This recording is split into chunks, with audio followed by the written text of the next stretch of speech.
नमस्कार. राज्य शैक्षणिक संशोधन व प्रशिक्षण परिषद महाराष्ट्र अंतर्गत जो आपणाला सेतू अभ्यासक्रम ब्रिज कोर्स देण्यात आलेला आहे, त्या अंतर्गत आज आपण इयत्ता 10वी साठी जो आपणाला वर्तुळ हा घटक देण्यात आलेला आहे, त्यावर या ठिकाणी आज आपण चर्चा करणार आहोत. तर पहा, या ठिकाणी वर्तुळा संदर्भामध्ये आपणाला या ठिकाणी महत्त्वाचे मुद्दे या अंतर्गत आपणाला वर्तुळाची व्याख्या असेल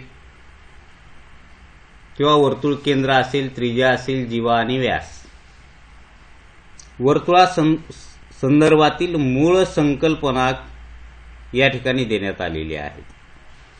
खरं तर 10वीच्या पातळीवर हा जो काही घटक देण्यात आलेला आहे, हा अतिशय प्राथमिक स्तरावरची माहिती या ठिकाणी आपल्याला देण्यात आलेली आहे. तर वर्तुळ म्हणजे काय? तर एकाच प्रतलातील एका स्थिर बिंदूपासून समान अंतरावर असणाऱ्या सर्व बिंदूचा संच म्हणजे वर्तुळ. किंवा वर्तुळाच्या बाबतीमध्ये आपण सांगू शकतोय की एका प्रतलामधील एका स्थिर बिंदूपासून समान अंतरावर असणाऱ्या बिंदूचा मार्ग, बिंदूचा बिंदूपथ, बिंदूचा संच म्हणजे वर्तुळ. आणि त्या स्थिर बिंदूला आपण वर्तुळाचा केंद्रबिंदू म्हणतो. हे लक्षात ठेवा. एकाच वेळी वर्तुळ म्हणजे काय आणि वर्तुळाचा केंद्र म्हणजे काय. तो स्थिर बिंदू म्हणजे त्या वर्तुळाचा केंद्रबिंदू. स्थिर बिंदूला वर्तुळ केंद्र म्हणतात. आणि वर्तुळाची व्याख्या काय? एकाच प्रतलातील एका स्थिर बिंदूपासून समान अंतरावर असणाऱ्या सर्व बिंदूचा संच. समजा आपण या ठिकाणी एक बिंदू घेतलेला आहे आणि त्या बिंदूपासून हे सर्व बिंदू जे आहेत, मी वर दाखवायला लागलो, या ठिकाणी हे समान अंतरावर आहेत. आणि समान अंतरावर असणाऱ्या बिंदूचा बिंदूपथ, बिंदूचा संच म्हणजे काय? वर्तुळ. त्यानंतर त्रिज्या कशाला म्हणतोय आपण? की वर्तुळाचा केंद्रबिंदू. समजा या ठिकाणी या आकृतीमध्ये पहा की वर्तुळाचा केंद्रबिंदू हा O आहे आणि A असेल, B असेल, P, Q, D हे बिंदू कसे आहेत? वर्तुळावरील बिंदू आहेत. वर्तुळाचा केंद्रबिंदू आणि वर्तुळावरील कोणताही बिंदू यांना जोडणारा जो काही रेषाखंड आहे, समजा OD, याला आपण त्या वर्तुळाची त्रिज्या असं म्हणतोय.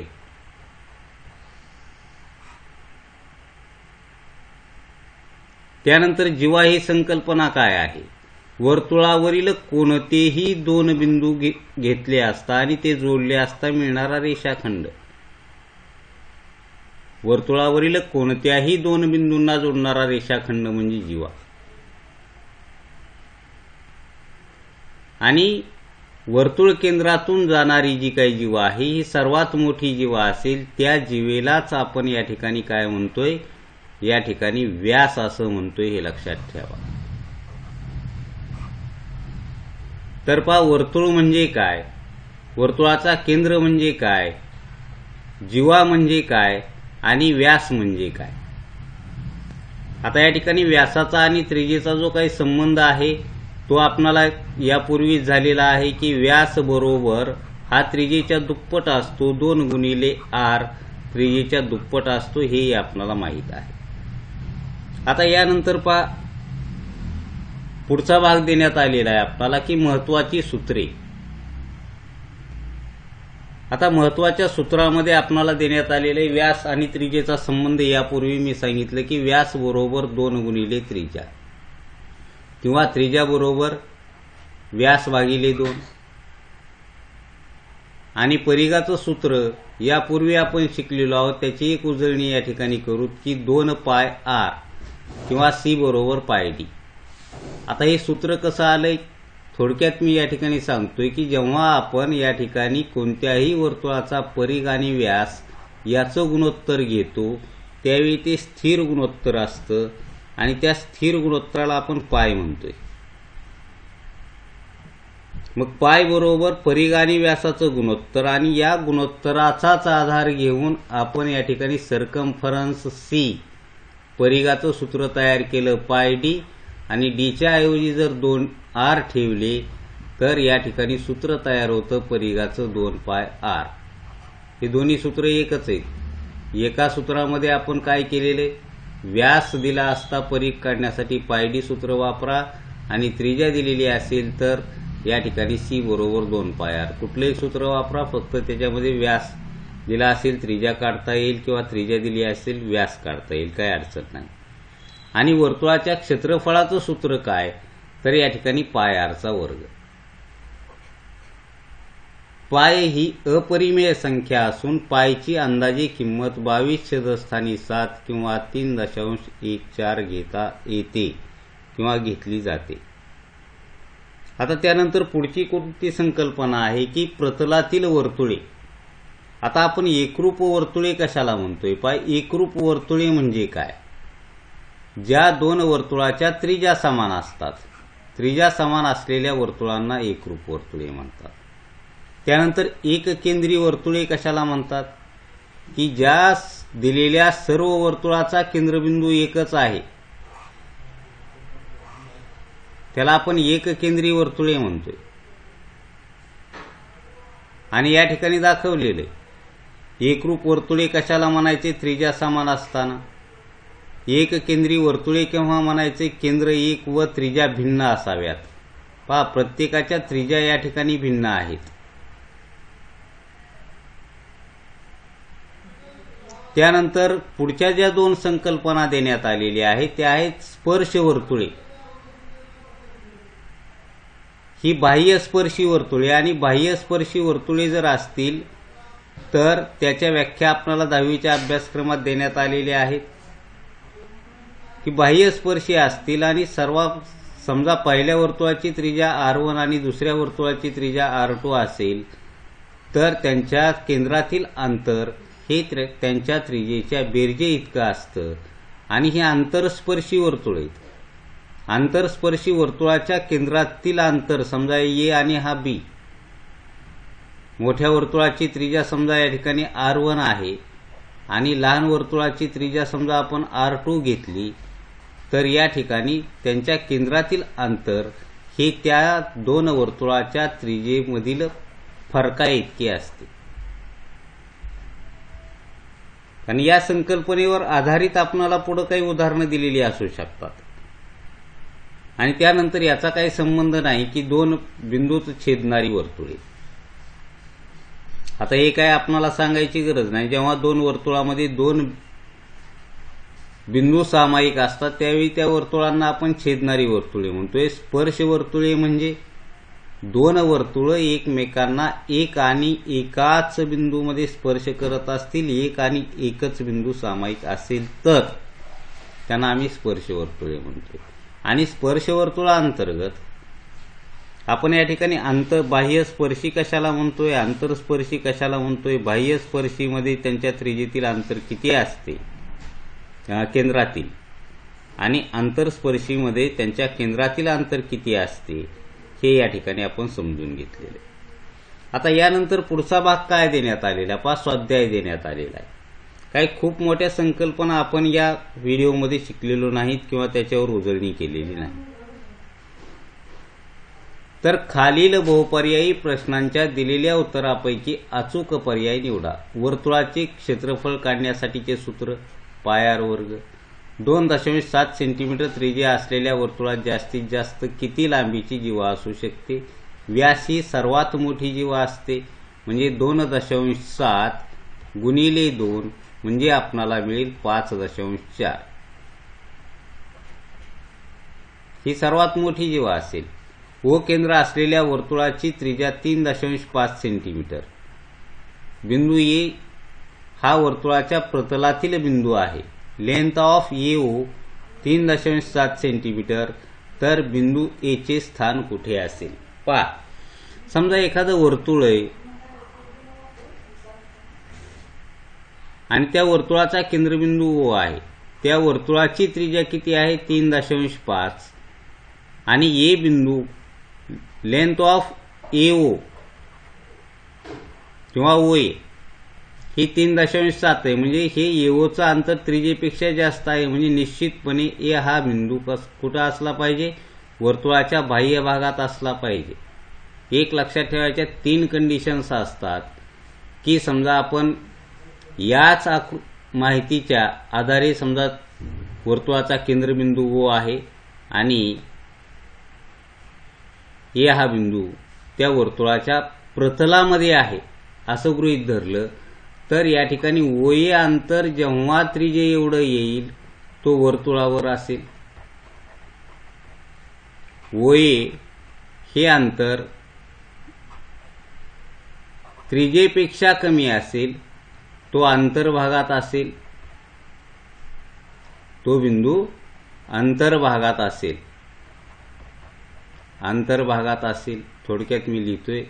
आणि ओए हे अंतर जर त्रिज्येपेक्षा जास्त असेल तर तो बिंदू बाह्य भागात असेल. हेही आपणाला या ठिकाणी माहीत असणं आवश्यक आहे किंवा विचार केल्यानंतर याची उत्तर आपणाला देता येतील. आता त्यानंतर दुसरा प्रश्न कोणता देण्यात आलेला आहे की खालील उपप्रश्न सोडवा. आता यामध्ये पहा पहिला प्रश्न काय आहे की एका वर्तुळाची त्रिज्या 8 सेंटीमीटर आहे. त्या वर्तुळात सर्वात मोठ्या जीवेची लांबी काढा. अतिशय सोपा प्रश्न आहे की वर्तुळाची त्रिज्या किती दिलेली? 8 सेंटीमीटर.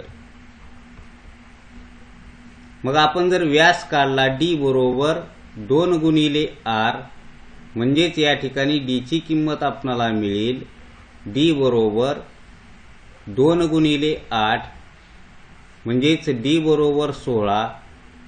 व्यासही या ठिकाणी उल्लेख करावा लागेल. व्यास ही सर्वात मोठी जीवा असते. सर्वात मोठी जीवा असते. म्हणून सर्वात मोठ्या जीवेची लांबी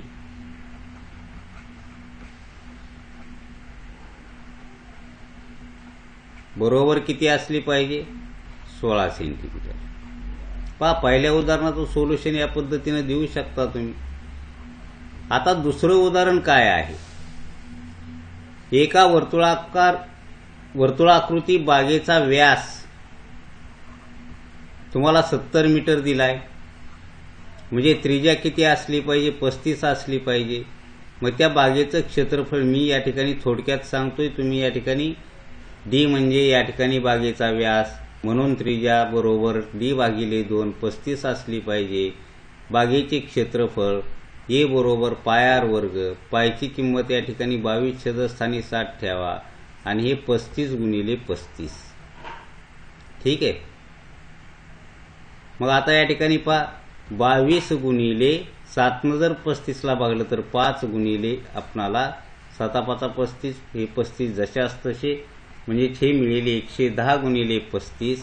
0 जशास तसे ठेवा आणि 11 गुण 11 गुणिले 5 55. 11 त्रिक 33 आणि 5 38. 3850 चौरस मीटर. किंवा याला आपण वेगळ्या पद्धतीने एकक लिहू शकतो क्षेत्रफळाचं मीटरचा वर्ग. एवढं त्या बागेचं क्षेत्रफळ असलं पाहिजे.